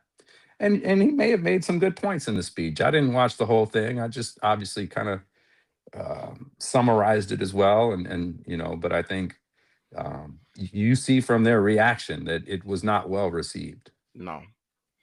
And just to your point too about the previous guy who held it before, I was told by my parents, like most black people are in this country, you got to be twice as good to get half as much, and that's exactly what you just touched on with how qualified the last guy had to be. Yeah. I'm also taking mine in a political direction as well. My all due disrespect is to the entire Republican Party, and let me explain why before people get in their feelings about this. Over the last day or 2 days or whatever, this news came out where this text group, whatever it is, basically was leaked from these young Republicans. It was an organization, and basically, for everyone who has ever thought that Republicans are racist, homophobic, sexist, misogynist, anything that you had a feeling of like that, there are texts that were leaked from this that confirm every single one of those things. Some dude tried to come out and talk about, like, oh, once again, this is just locker room talk getting brought out. Someone posted a screenshot from it where they were talking about, if I wanted to see, it was talking about sports, and it said, if I wanted to see a black dude work out, I'd go to the zoo. Talking about, like, them being apes. It was something along the lines of that. And it was like, that's what you would say to a black person in the locker room? And it was like, there's so much worse shit in there. People talking about how they love Hitler and talking about raping political opponents. I mean, it's bad. It's very, very bad. And so that in itself, bad. It's an awful look. For a lot of people who feel this way about this party, it confirms what people have already thought. But this is only just the first half of my all due disrespect and why it's not just this group of people, but it's the whole party. This is a perfect example. A moment like this is a perfect example of your party to say, wow, this is the view that people have of us. Let's go ahead and come out here publicly and say, we do not condone this type of behavior. Disavow it. Say this is wrong. come out here and say that, hey, what they're doing over there does not represent the Republican Party as a whole. Instead, what I want to tell you guys is what JD Vance had to say. JD Vance got on this motherfucker on the video or something. I watched a video of it where he's talking about how he's sick and tired of this cancel culture and the fact that people will take, behind the scenes footage of basically your worst moments and try to ruin your life with it. And that these are kids and that they should not be held responsible. First of all, to my understanding, this is people in their 20s. Second of all, I'm not too young to remember last month when JD Vance was talking about people making fun of Charlie Kirk getting killed and saying to call their places of employment to get them fired for making fun of JD Vance or of Charlie Kirk getting killed. But instead now, when we got all this other, some of the most like terrible shit you've ever seen, he's going to chalk it up to just boys making edgy jokes because they're young. The GOP party, to me, it is the party of it is good for me, but not for thee. That's the GOP to me. And it's, I can't believe it. And the last thing too is you can even tell some of that shit slipped out of him too, because he was said, I always tell my kids, don't put any of this online. Don't put it somewhere where they can use it against you. It's not, I'd raise my kids to not fucking talk about raping people or loving Hitler or black people being gorillas. It's, I tell my kids not to put this shit online because they'll use it against you. That's mild to disrespect. No, it's pretty disgusting. I agree with you on that. I mean, and it's funny, you sent me something on that this afternoon. I got another friend that texted me. My buddy Brian texted me like 10 minutes later, the same message. Just like, what the fuck happened with this? And I talked to my girl about it, tonight, and she was like, "Oh, it sounds like they found a fork in the kitchen." Like, it's actually, that was her reaction, bro. And it's funny, but it's really sad because it just kind of verifies what a lot of people just assume. And I think you got to be careful here too, Spence, when we talk about the entire GOP party. It's hard to paint people like that with a broad brush. You can't, we can't say that. Like, No, but I'm not saying that every Republican is bad. What I'm saying is that I want to see more people using this time to speak out against it. Because it's the perfect time for you to change the narrative of your party. The fact that Vance didn't come out and immediately denounce the type of language and the type of things that were being said in this chat is really like unbelievable to me. Like, if Obama, if there was a white group chat, or if there was a black group chat and Obama was talking shit about white people and that got leaked, like, everybody would go crazy. Like, you have to think about these things from like the opposite perspective. And the fact that like that they're not standing up against this and saying, number one, these people need to be removed from their job in this party. Number two, like, this is not the way we as Americans talk. This is not the way we as United States people in the United States talk about each other. Like, and the glorification of the Nazi Germany is really, really disturbing to me. I really don't like it at all, man. I just like, would you like, I don't know, man. Like, people just have no empathy anymore. Like, imagine living through that time and if you were Jewish, if you were, black, if you were Mexican, if you were a handicapped person, if you had a a mental disorder, if you had any of that stuff, you were marked. And the way they're joking about sending people to gas chambers, that's fucking sick. That's not funny. That's fucking sick. Like, y'all got a problem if you're talking about that kind of stuff. That's not stuff you joke about in life. I just want to say too, because they're all calling it basically character assassination now too. The way these aren't kids, these are not under 18-year-olds from the best of my knowledge of the situation. These are young adults. The way that you are behind closed doors is the real you. What you show to the world is your public persona. For us to find out how you actually talk and what you think is funny behind closed doors, that's the real you. So it's not character assassination, it's an unveiling of who you truly are. And if you are, and I'm not saying that everybody as a young kid hasn't made bad jokes. I would hope that as you get older, you learn and grow from that. And if you like to sit around in a group of that many people and tell those kind of jokes, I think that you're a sick person and I don't want anything to do with you. And you know what though? Truly.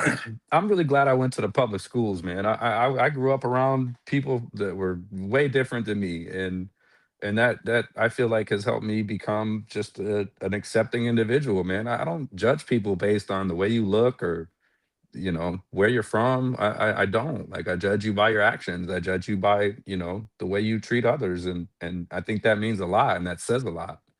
And I think that it's just really fucked up, man. The way we basically have gotten to a place where we just, if you have only been around white people, that's all you know. Like that's the only world that you've ever seen.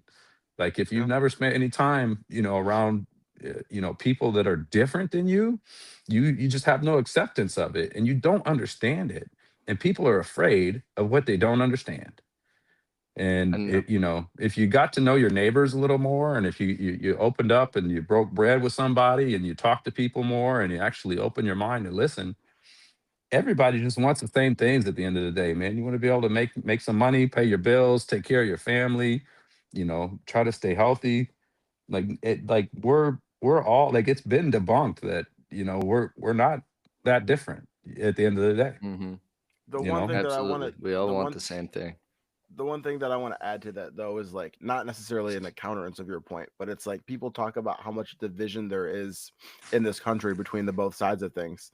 And it's like I genuinely want someone to sit down and explain to me, like I'm 5, how me as a black man I'm supposed to look and see these kind of messages and then be like, I'm supposed to work together with this person to accomplish something, knowing that this is how they feel about me. Mhm. It's so hard. I mean, it's so hard to want to. I hear you. I mean, so many. I mean, of the alt left and alt right people, and especially the political heads, have become so much more about party over principle. You know, I feel like when we were kids, in the early 2000s, um, it felt like, and like at late 90s, early 2000s, it felt like which I went through two different sides of the party. Then I felt like the country was, at the end of the day, trusting that the president was on principle. Obama, we trusted he was on principle regardless of what his party was like. But then we hit this totally like divided point in our country now, where I think both sides have become totally just agree with your party and don't give a crap about what it means, which, like, Jay here defending people shouting Nazi slurs and Nazi whatever, Nazi chants, whatever it is ridiculous. Sitting here, even not even necessarily defending, but to even try to, like, soften the blow. I mean, if they were, I'm assuming they were white boys, I mean, or white men, because they were in their 20s. Um, but like, if they were any other color, like, what? I don't think he's standing up there and being like, "Well, we shouldn't No. necessarily judge the book by its cover." It's just he's totally become. But I don't know. It's a sick place in time that we're in, The for What do you the sure. think? only What do you the think right now about like just where we are and where we're going, like into 2026, like the midterms coming, like and the Spencer, I remember like, I don't know, 4 or 5 years ago, we were sitting in your apartment. I remember telling you like Trump is dangerous. And yeah. and I This remember is like having a really worse than long I could have conversation with expected. you about that. I think it was before 2016. I think it was might have been 10 years ago, bro. Like it was a long time ago now that I think about it. But You I were hip. specifically remember sitting in your apartment talking to you and a couple other people about that, man. And I've been warning people ever since. Like this guy is not out to help anyone but himself. And I think when you're in power, you can use power to serve yourself, or you can use power to serve others. And all these guys are just using power to serve themselves. That's it, and you can see it. And they're helping their billionaire buddies, and they're laughing at all the rest of us. You know, that's what's The only happening. the only thing that I'll say to you, Kyle, when you're talking about the both sides of things, 'cause I'm not gonna sit here and pretend like both sides of shit aren't fucked up. And what I will say is that I have no allegiance specifically to the Democrats. There's nothing for me on the right, and this is an example of that. Like, it's not even that I picked one. One one does not want me regardless. Like, you know what I mean? Like, where else am I going to go? Like, you know what I mean? I got two candidates. We see what's on this side of the fucking curtain. Number one, it's not good. It does not want me, and I don't want them. For sure. So by what is it? Value of elimination. This is where I got to go. And honestly, I feel the same way about. I feel very similarly about, like, not necessarily the Democratic Party, but just about like where the political landscape like was heading with the left, like about, you know, my life, like the blue collar life was like, I felt like was at jeopardy, you know. And I was desperate, you know. So yeah, things shook out how they shook out. I don't love, you know, the decisions I've made all the way across the board, but that's why I think there's so many more people like us that are so much closer in the middle, that, like, you know, I was that close to being on the other side.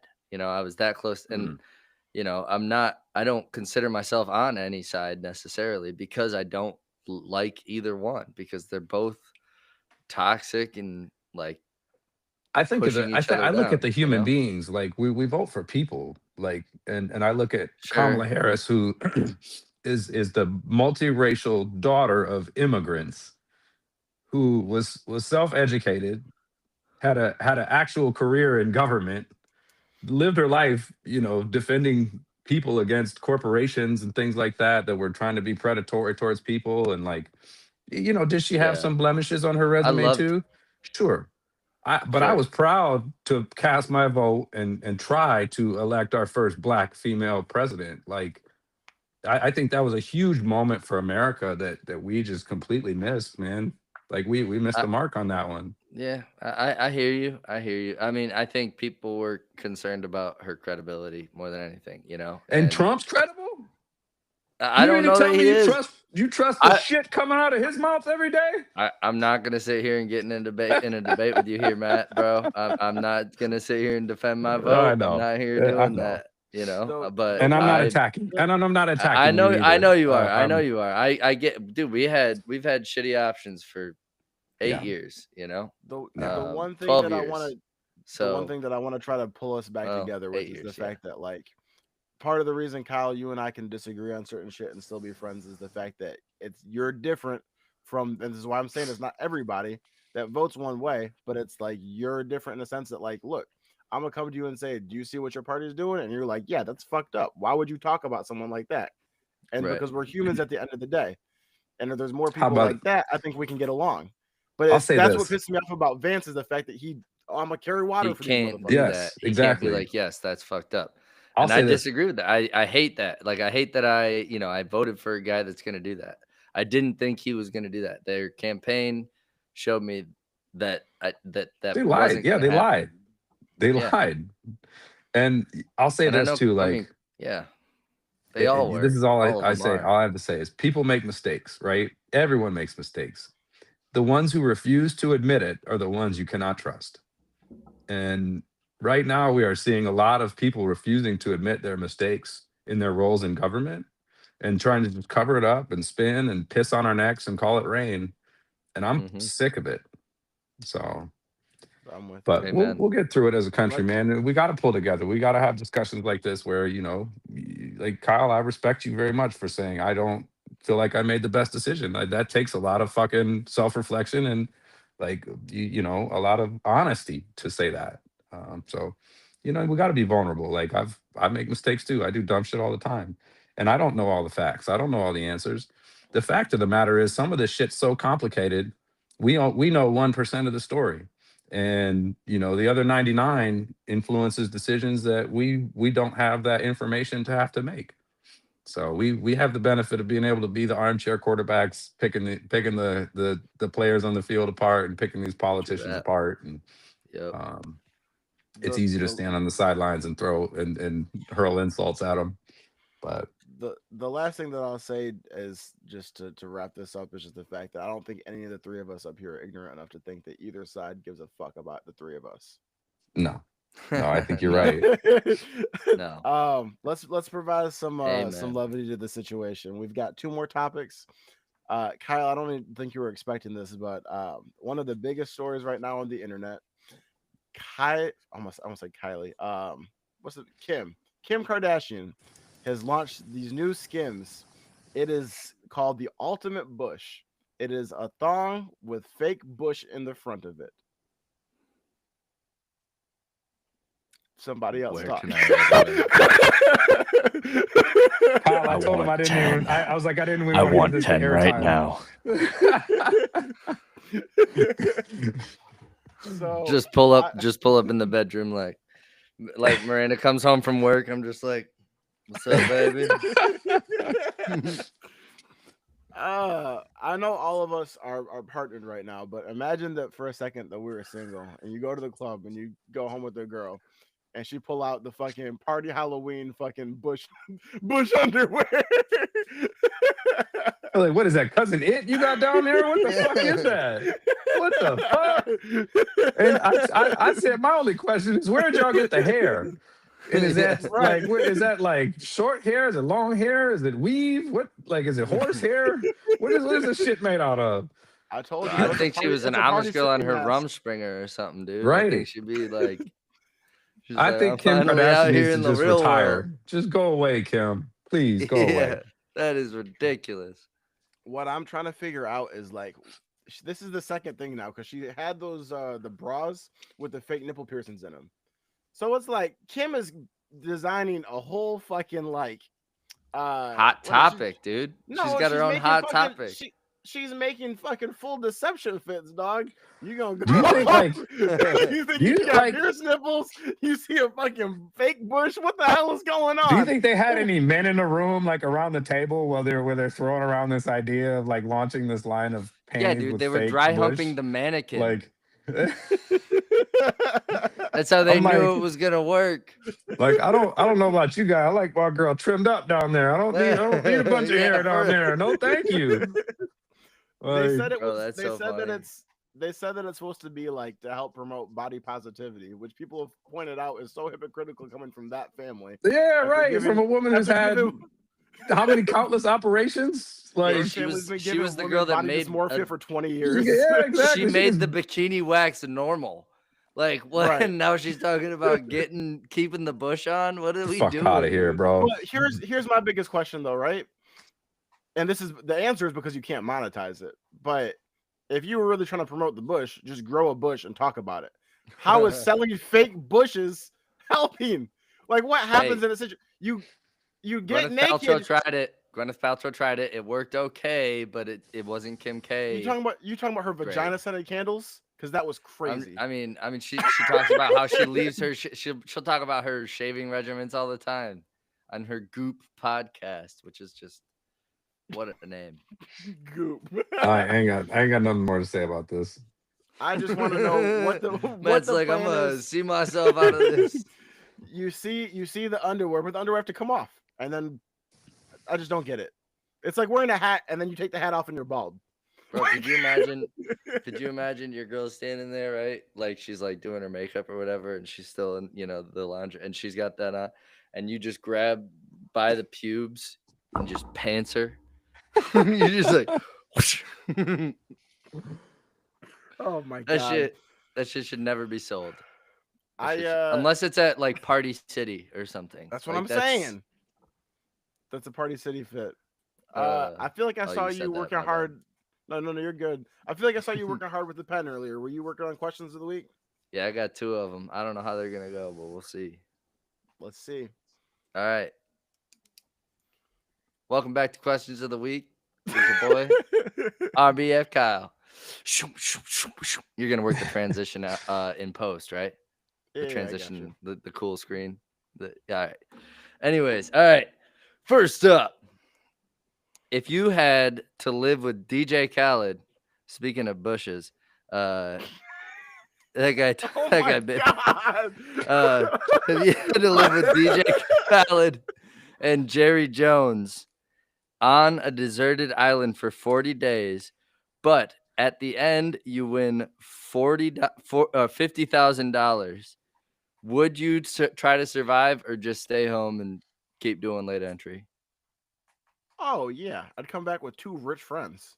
40 days. You think you're gonna survive in the wilderness for 40 days with DJ Khaled and Jerry Jones? Bro, after 40 days with Jerry Jones, I'm gonna be in his will. So That's like probably true. in the That's probably wilderness, true. we got to go hunt for our own food and everything, right? Yeah, exactly. Like, yes. Do we have like weapons and shit? Like, Yeah, I mean, you each get to pick. can I have a You each rifle? get to pick 5 items, I would say. Yeah. But like you gotta think Jerry Jones is like taking like, like his phone so that he can do online gambling, and DJ Khaled is gonna take There's like probably no cell signal though on the island, is there? his turntables. Yeah, Is there true, cell true. signal? Well, I don't know. let's say there's cell signal, but you can't use Jerry's phone How to did get you off the like? island. I hate to answer a question with a question. No, I know.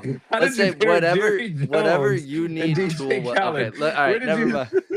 I don't know. I was just thinking of two random people I would never want to be in a room with for more than 30 minutes. Look, And I was like, DJ Khaled and Jerry Jones. After I mean, I don't know if days, that's worth Jerry 50 and I grand, bro. After 20 days, Jerry and I are gonna fucking eat DJ Khaled. The cannibalism will kick in at that point. Jerry's I'll like, make him I out like with the way a you- rich I friend. like the way you think, Or son. wouldn't you and Khaled eat Jerry? Because if you're in There's Jerry's nothing will at that, there. if Yeah, you're in no, they Jerry's need will to at eat that Khaled. point, then you'll get his money because he'll be dead. And he's about to die soon anyway. He's gonna kill Jerry Wilson style, like on Castaway. Hey, real quick in the comments, we're getting told to stay out of women's business about those Skims.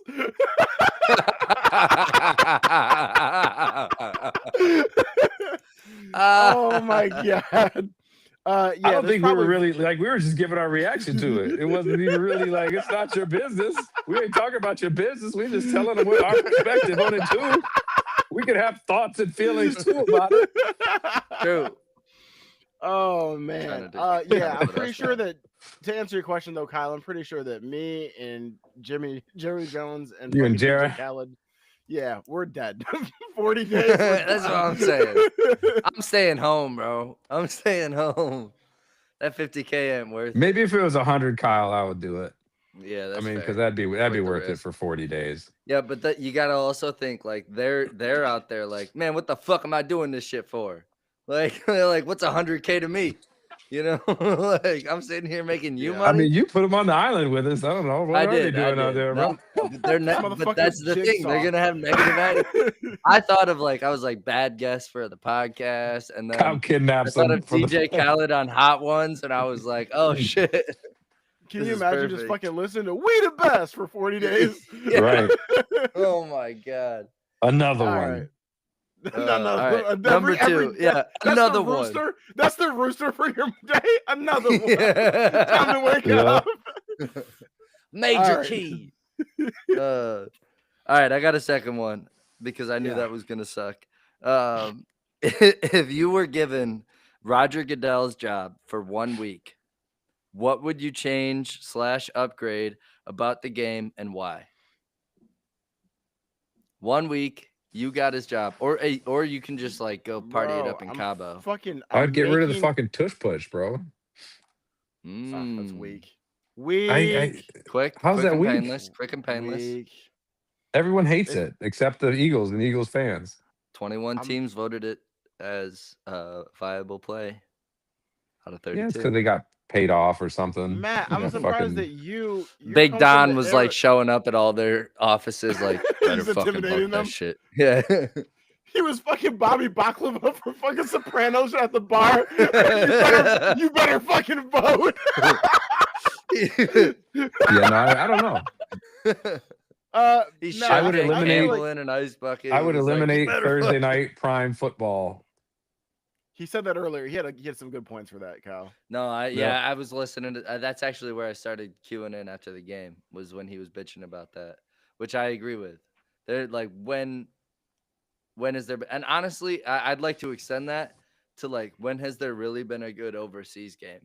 We talked about. Yeah, that no, I agree. Never. Okay, you talked about that too. Okay, cool. Well, that's because the Jaguars have played 75% of them. I mean, They yeah, played the this. Ja- I They mean, played this Sunday too. and The most of Jags them played were this Doug Sunday. I know they are, but this is the good Jaguars. We have Get them the fuck Duval. We're good No, and now. it's fun. It's like a double-edged sword too, because I kind of like waking up Sunday morning and having my fucking coffee and a joint, and I'm watching live football. But like It is nice. at the same time, it's like the New York Jets. Who the fuck played this week? It was the New York Jets and Jets and the Broncos. yeah, man, I that was was a about to say the terrible Bengals game, and bro. Broncos, The Jets looked awful. Like, and I to be hated the frank, the Broncos looked awful too. Like Their offense was terrible.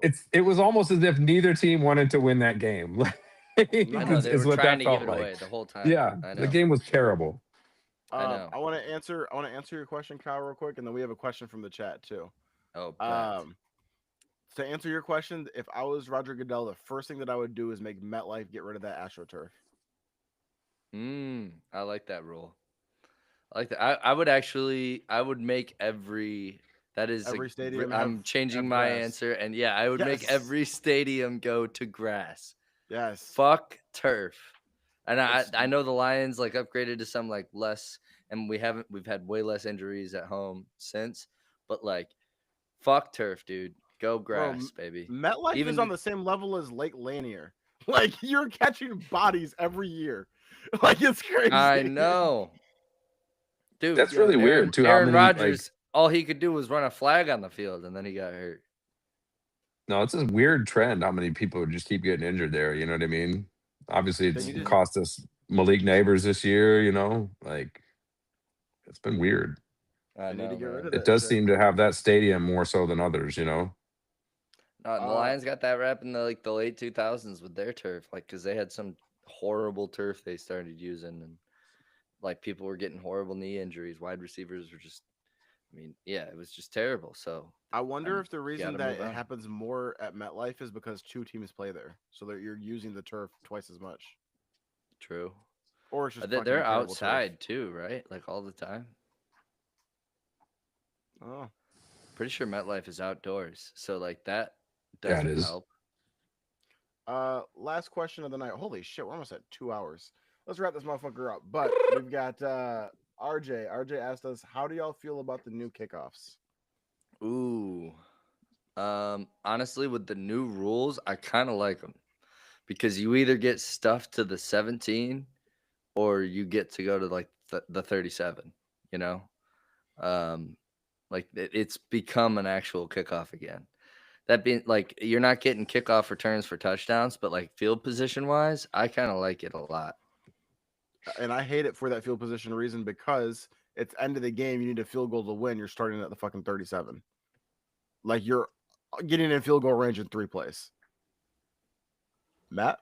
I mean, potentially, but like you could kick if you got a really good kickoff specialist, they can put you down and like put you at the edge of the goal line and make you return it, and then you're stuffed at the 21 or the 17. You know, I mean, it happens.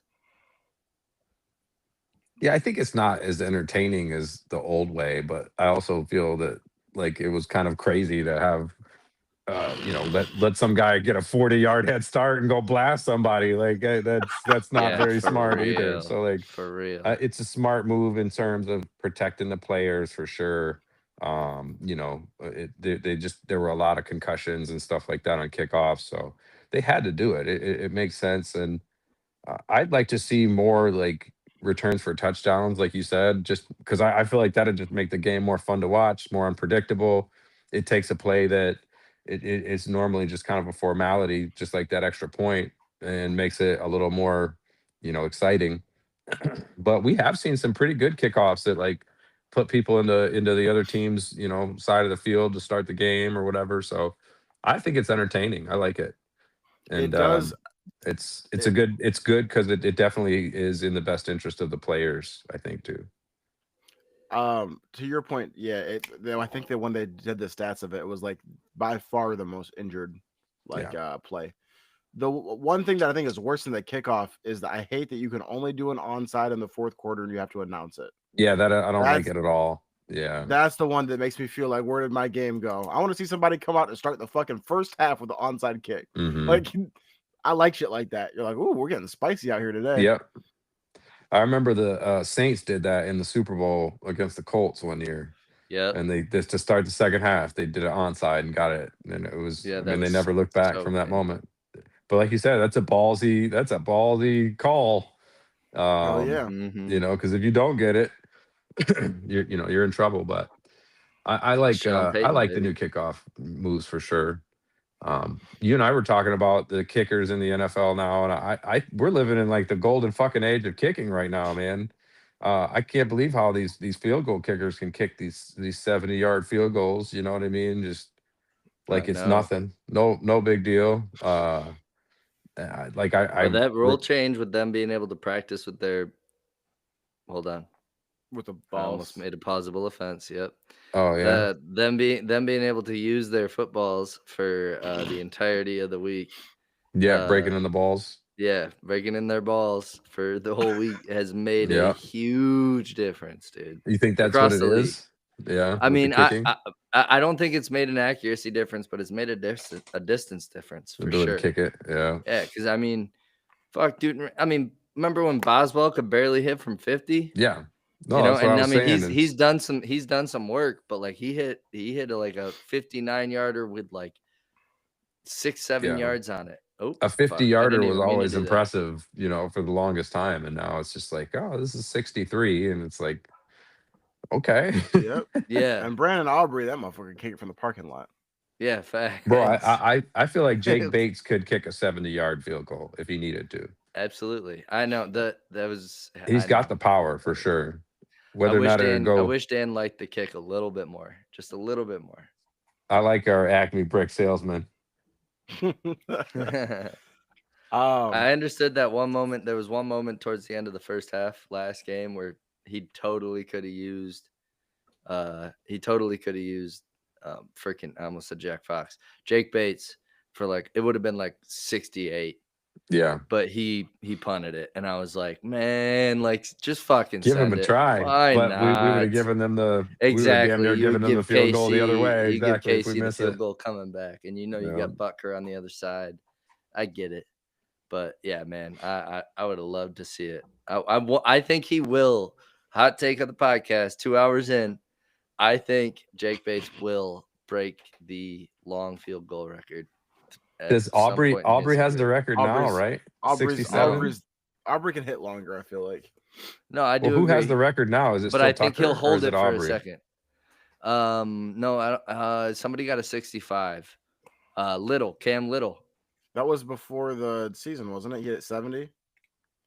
Oh yeah, that was preseason. You're right. Fuck. Yeah, so I think it so is like- Aubrey then. Or it's Tucker still, which needs to be taken. Obviously. Yeah, that guy pulled a Tucker. Deshaun Watson, didn't he? Yeah, he did. It's Justin Tucker, 66 yards. All right, come on, Jake. Yep. Fucking Chase McLaughlin and Brandon Aubrey both hit 65. Yeah, that's crazy. McLaughlin's got a boot. And that 66-yarder was against the Lions for sure. I remember that one. I know. The doink. We got to lose the game. We got to get out of here before we hit. What do you mean? I just got here. But we're setting a record here. Yeah. Matt, I wanted to ask you a quick question before we get hour? off. Have you been to the new restaurant, Room 40? No. No. Really? Where's it at? No. Room for these nuts in it's your a mouth. Bye. Hey. You got me. Late entry, we out.